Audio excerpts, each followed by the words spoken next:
कांग्रेस नेता राधेलाल बघेल ने रेड़ा गांव में हुई 5 लोगों की हत्या के मामले में जिला एवं पुलिस प्रशासन की कार्यशैली पर सवाल उठाए हैं। उन्होंने कहा कि दागी और पाल समाज के लोगों में विवाद चल रहा था। दोनों ही पक्षों ने इसकी शिकायत थाने में की थी। अगर प्रशासन चाहता तो दोनों पक्षों के घरों पर पुलिस तैनात करके इस हत्याकांड को रोक सकता था, लेकिन पुलिस ने हमेशा की तरह शिकायती आवेदन लेकर मामले को रफा दफा करना चाहा, जिसके चलते 5 लोगों की हत्या हो गई।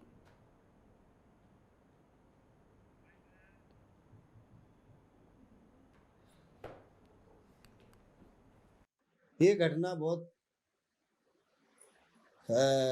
घटना हुई है जो हम क्षतिपूर्ति नहीं कर सकते। और गृह मंत्री के क्षेत्र की बात है। गृह मंत्री यहाँ से विधायक जी हैं और वो 3 दिन पहले एक झगड़ा हुआ था जमीन के विवाद में, वो प्रशासन के पास गए थे। प्रशासन को उन्होंने रिपोर्ट लिखाई तो दोनों का क्रॉस हुआ, मगर दोनों पार्टियों ने कहा कि जाल में हमें जान का खतरा है और उन्होंने प्रशासन ने कोई ध्यान नहीं दिया है और उन्होंने कहा भी था मगर उसका ध्यान नहीं दिया। यदि दोनों एक एक पुलिस वाले दोनों के घर बैठाल देते तो हो सकता है ये हत्या ना होती और ये जान मान का खतरा ना होता। ग्वालियर में नगर निगम की पीएचई घोटाले की जांच में कुल 18 करोड़ 92 लाख रुपए का गलत खातों में भुगतान होने का खुलासा हुआ है। 50 दिन की जांच के बाद क्राइम ब्रांच ने 74 लोगों पर एफआईआर दर्ज की। दरअसल नगर निगम की पीएचई शाखा में 5 साल में 71 खातों में करीब 18 करोड़ रुपए का भुगतान फर्जी तरीके से हुआ। घोटाला पकड़ में आने के बाद 27 जुलाई को पीएचई विभाग ने पुलिस में शिकायत दर्ज कराई थी। इस मामले में तत्कालीन 7 ऑफिसर्स को आरोपी बनाया गया था। जांच रिपोर्ट में 2 अगस्त 2018 से लेकर जांच होने तक 7 कार्यपालन यंत्री तैनात थे और इन सभी को आरोपी बनाया गया है।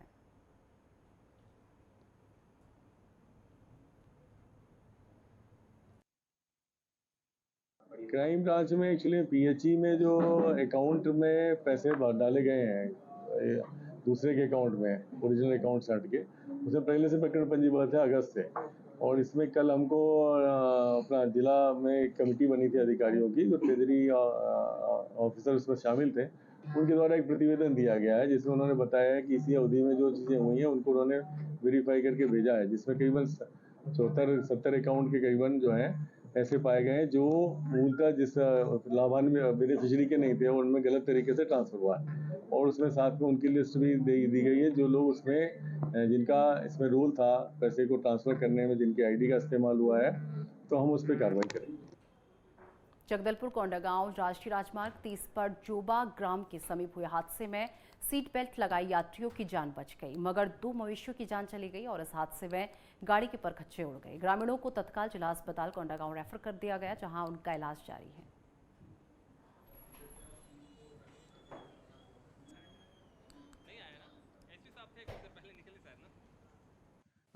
मैं आप सबको एक अपील करना चाहता हूँ कि जब भी आप रोड पे चाहे मोटरसाइकिल में नहीं तो 4 व्हीलर में जाते हैं, कंपलसरी जब आप मोटरसाइकिल पे जाते हैं कंपलसरी हेलमेट लगा के जाना, और जब भी आप 4 व्हीलर पे जाते हैं कंपलसरी आप सीट बेल्ट लगा के जाना। और गाड़ी चलाते वक्त कभी भी मोबाइल फ़ोन का इस्तेमाल मत करना। ये आप अपनी सेफ्टी के लिए और दूसरों का सेफ्टी के लिए भी ये रूल आप पक्का फॉलो करना। छत्तीसगढ़ की रायगढ़ नगर निगम के महापौर के खिलाफ बीजेपी नेता प्रतिपक्ष पूनम सोलंकी 31 अगस्त 2023 ने अविश्वास प्रस्ताव कलेक्टर को सौंपा था और इसको लेकर रायगढ़ के कलेक्ट्रेट में अविश्वास प्रस्ताव पर विशेष सम्मेलन हुआ और इस प्रक्रिया में कांग्रेस महापौर के अलावा सभी पार्षद उपस्थित नहीं हुए, जिसमें महापौर के खिलाफ अविश्वास प्रस्ताव गिर गया।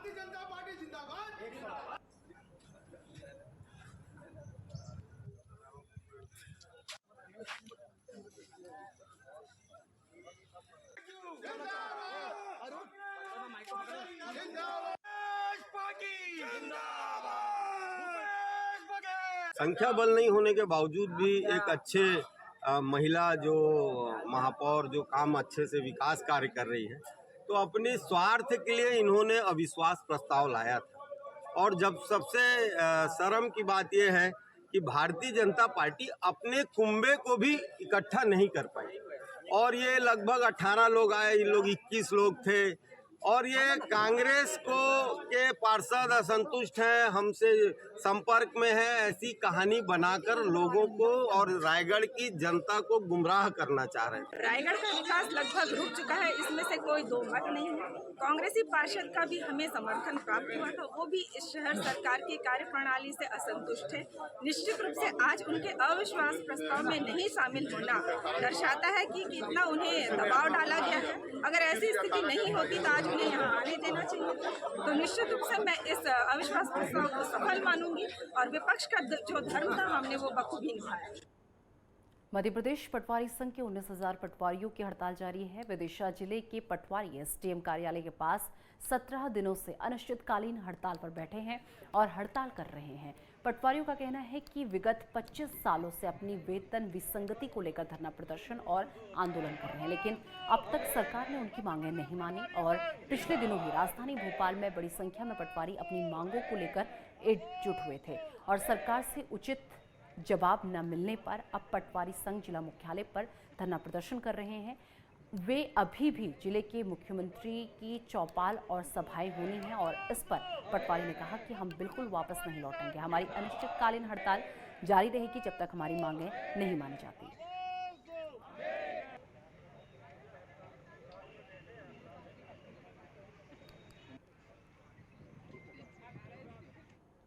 दतिया में सघन वाहन चेकिंग अभियान जारी है और विधानसभा चुनाव के मद्देनजर मुस्तैदी पुलिस अधीक्षक के निर्देशन में सघन चेकिंग अभियान चल रहा है। और इसी के साथ आपको बता दें, शहर के प्रमुख स्थानों चुंगी पर मुस्तैदी यातायात प्रभारी ने वाहनों के किए चालान, बिना कागज हेलमेट के वाहन चालकों पर एक्शन, वाहनों के अधिकृत कागजों की हो रही है पड़ताल। चेकिंग पॉइंट लगाकर पुलिस कर रही है कार्रवाई।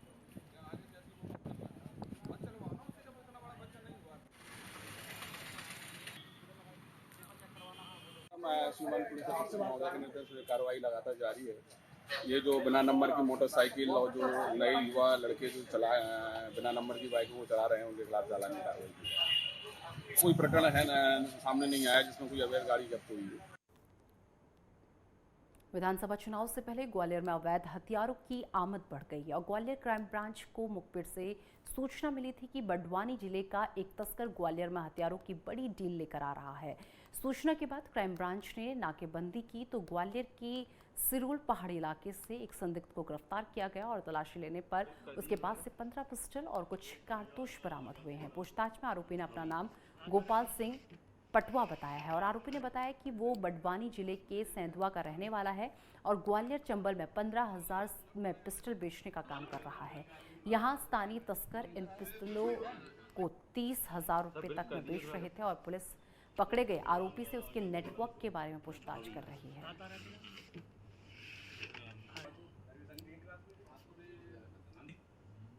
ये का जो चुनाव को देखते हुए भी और अवैध फायर आर्म्स की जो यहाँ पे सप्लाई होती है उसको रोकने के लिए क्राइम ब्रांच ने टीमें लगाई थी, जिसमें ये सूचना मिली थी कि बड़वानी से एक तस्कर जो है कुछ अवैध फायर आर्म्स लेके यहाँ पर बेचने के लिए आया है।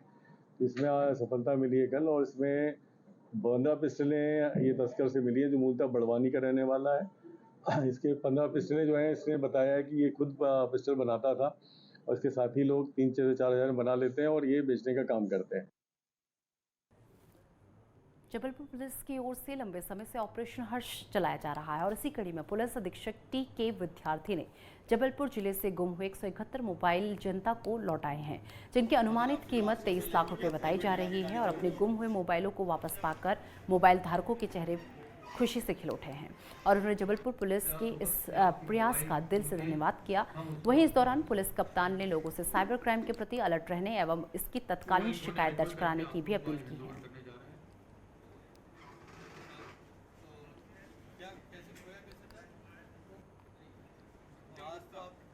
और चलिए बुलेटिन में वक्त एक छोटे से ब्रेक का। ब्रेक के बाद फोन हाजिर होता है।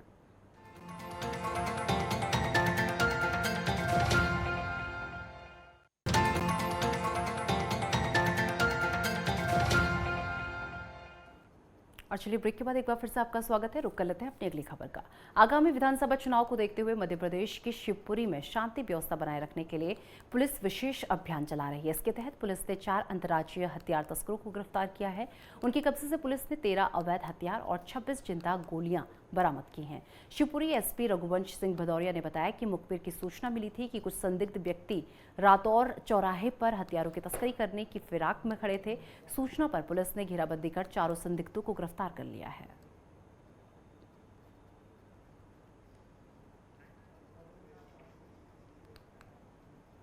लेकिन जो हमें सूचना मिलती है उस हिसाब से कार्रवाई की जाती है। और हमें जो सूचना मिली है क्योंकि सख्ती भी की गई है, चुनाव दृष्टिकोण भी आप कर सकते हैं, इस प्रकार सख्ती भी की गई है, बॉर्डर चेकिंग भी लगाई गई है, सूचनाओं का जो है उस पर इंफॉर्मेशन तंत्र को मजबूत किया गया है। और ये हो सकता है कि कहीं दूसरी जगह में जाती है, उसको हमने बीच में पकड़ा है और इससे जो है ये क्या रायपुर में महापौर एजाज डैबर ने सुभाष स्टेडियम में आयोजित तीजा पोरा तिहार अपनी बहनों संग हर्ष उल्लास के साथ मनाया। इस अवसर पर शहर के महापौर एजाज डैबर अपनी बहनों संग नृत्य करते हुए भी नजर आए। तीजा पोहार तिहार छत्तीसगढ़ और छत्तीसगढ़ियों के लिए एक बड़ा त्योहार है। ये भादो माह के शुक्ल पक्ष की तृतीया तिथि को मनाया जाता है। ये त्योहार माता गौरा और महादेव की पूजा के साथ मनाया जाता है और निर्जला व्रत का आयोजन भी किया जाता है। महापौर डैबर ने इस अवसर पर महिलाओं को साड़ी और श्रृंगार का सामान देकर उनका साथ दिया और तीजा पोरा तिहार के महत्व को बढ़ावा दिया। उन्होंने इस मौके पर महिलाओं को जीवन में सुख संसार का आनंद उठाने का आग्रह किया और सभी को खुशहाली की कामना की। महापौर एजाज डैबर ने तीजा पोरा तिहार के इस पावन मौके पर बताया कि ये त्योहार छत्तीसगढ़ के लोगों के लिए गर्व का स्रोत है और ये उनकी सांस्कृतिक धरोहर का महत्वपूर्ण हिस्सा है।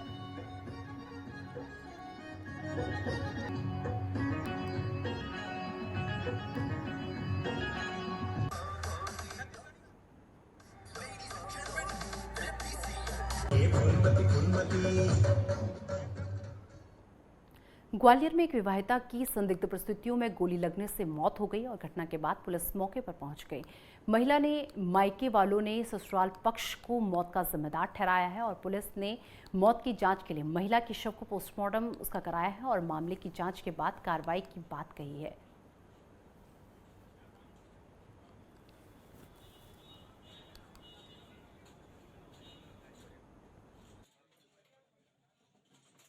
आज सुबह की सूचना आई थी कि एक गोली चली है और एक महिला घायल है। तो घर में एक लाइसेंसी बंदूक थी जो मृतिका है पूनम चौहान, इनको गोली लगी है और प्राइमरी तौर पे ऐसा बताया जा रहा है कि शायद इन्होंने जो लाइसेंसी पिस्टल लगी थी उससे चलाई है और उसको वेरीफाई कर रहे हैं और अभी हॉस्पिटल में है, तो पोस्टमार्टम कराया जाएगा। छत्तीसगढ़ की बिलासपुर में नगर निगम का एक ऐसा भी गांव है जो विकास की राह देख रहा है। ये तस्वीरें शहर से सटे चिल्हाटी गांव की हैं, जहां चिल्हाटी गांव अब नगर निगम में शामिल हो चुका है, लेकिन इस गांव से विकास अभी कोसों दूर है। गुरुवार की शाम हुई जबरदस्त बारिश के बाद गांव के रास्तों को तालाब में तब्दील कर दिया और जलभराव होने से लोगों को अपने काम पर जाने के लिए काफी जद्दोजहद करनी पड़ी।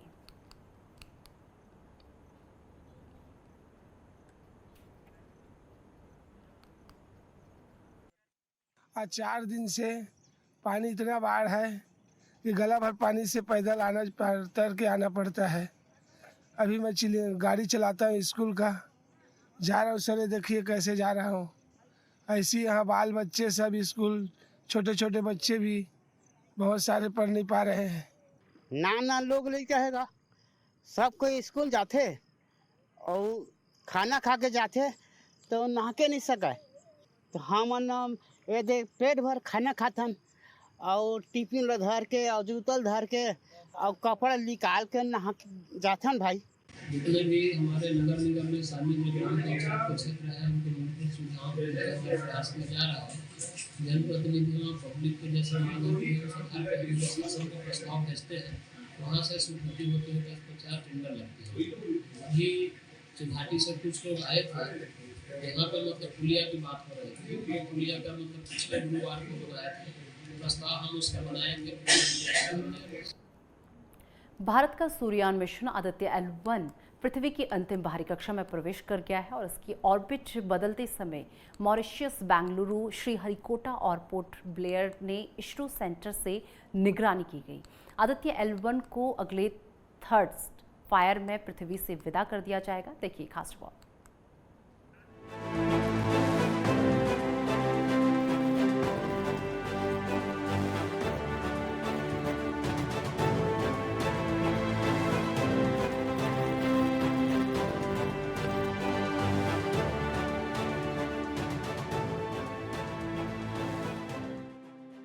इसरो ने 15 सितंबर को करीब 2:15 पर चौथी बार आदित्य L1 की ऑर्बिट बढ़ाई है। इसके लिए कुछ देर के लिए थ्रस्टर फायर किए गए। अब इसकी पृथ्वी से सबसे कम दूरी 256 किलोमीटर जबकि सबसे ज्यादा दूरी 1,21,973 किलोमीटर हो गई है। आदित्य सोलर मिशन की लॉन्चिंग 2 सितंबर को की गई थी। इसरो ने बताया कि ये ऑपरेशन बेंगलुरु से किया गया है। इस दौरान सैटेलाइट को मॉरिशस और पोर्ट ब्लेयर में बने इसरो के ग्राउंड स्टेशनों से ट्रैक किया गया। अब 19 सितंबर को रात करीब 2 बजे इसे लैग्रेंज पॉइंट यानी कि L1 की कक्षा में स्थापित करने के लिए ऑर्बिट बढ़ाई जाएगी। 3, 5 और 10 सितंबर को भी बढ़ाई गई थी ऑर्बिट। इसरो ने 10 सितंबर को रात करीब 2:30 बजे तीसरी बार आदित्य L1 स्पेसक्राफ्ट की ऑर्बिट बढ़ाई थी। तब इसे पृथ्वी से 296 किलोमीटर इंटू 71.767 किलोमीटर की कक्षा में भेजा गया था। यानी इसकी पृथ्वी से सबसे ज्यादा दूरी 71,767 किलोमीटर और सबसे कम दूरी 296 किलोमीटर थी। 5 सितंबर को रात करीब 2:45 पर आदित्य L1 स्पेसक्राफ्ट की ऑर्बिट दूसरी बार बढ़ाई गई थी। तब इसे पृथ्वी की 282 किलोमीटर इंटू 40,225 किलोमीटर की कक्षा में भेजा गया। यानी उसकी पृथ्वी से सबसे कम दूरी 282 किलोमीटर और सबसे ज्यादा दूरी 40,225 किलोमीटर थी।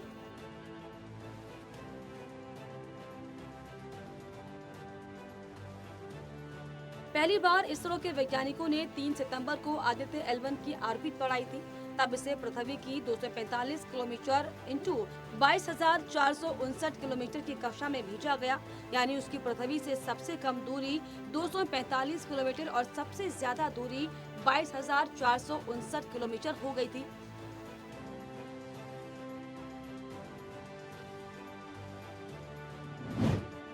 पॉइंट में जाने आदित्य L1 का सफर। PSLV रॉकेट ने आदित्य को 235 इंटू 19,500 किलोमीटर की पृथ्वी की कक्षा में छोड़ा। 16 दिनों तक पृथ्वी की कक्षा में रहेगा। 5 बार थ्रस्टर फायर कर ऑर्बिट बढ़ाएगा। फिर से आदित्य के थ्रस्टर फायर होंगे और ये L1 पॉइंट की ओर निकल जाएगा। 110 दिन के सफर के बाद आदित्य ऑब्जर्वेटरी इस पॉइंट के पास पहुंच जाएगा। थ्रस्टर फायरिंग के जरिए आदित्य को L1 पॉइंट के ऑर्बिट में डाल दिया जाएगा। सूर्य की स्टडी क्यों जरूरी? जिस सोलर सिस्टम में हमारी पृथ्वी है उसका केंद्र सूर्य ही है। सभी 8 ग्रह सूर्य के चक्कर ही लगाते हैं। सूर्य की वजह से ही पृथ्वी पर जीवन है। सूर्य से लगातार ऊर्जा बहती है। इन्हें हम चार्ज्ड पार्टिकल्स भी कह सकते हैं। सूर्य का अध्ययन कर ये समझा जा सकता है कि सूर्य में होने वाले बदलाव अंतरिक्ष को और पृथ्वी पर जीवन को कैसे प्रभावित कर सकते हैं। लैग्रेंज पॉइंट L1 क्या है? लैग्रेंज पॉइंट का नाम इतालवी फ्रेंच मैथमेटिशियन जोसेफी लुई लैग्रेंज का नाम पर रखा गया है। इसे बोलचाल में L1 नाम से जाना जाता है। ऐसे 5 पॉइंट्स धरती और सूर्य के बीच हैं, जहां सूर्य और पृथ्वी का गुरुत्वाकर्षण बल बैलेंस हो जाता है और सेंट्रीफ्यूगल फोर्स बन जाती है।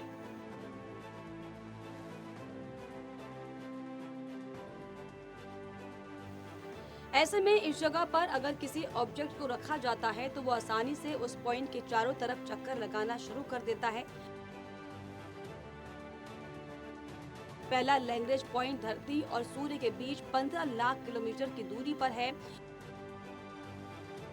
ऐसे कुछ 5 लैग्रेंज पॉइंट मौजूद हैं।